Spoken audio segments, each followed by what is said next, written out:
अभी मैं थोड़ा सा पीछे आया हूँ कि वहाँ से पहाड़ जो है वो सही तरह उसका व्यू नज़र नहीं आ रहा था। तो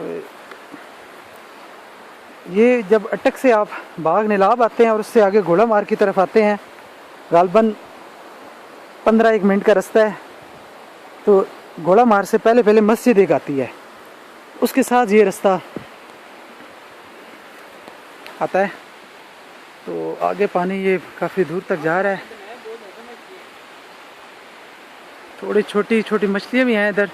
पीछे मैं असल में इसलिए आया था कि मैं थोड़ा सा पहाड़ का व्यू लेना चाह रहा था, जो कि उधर आबशार से सही तरह नज़र नहीं आ रहा था।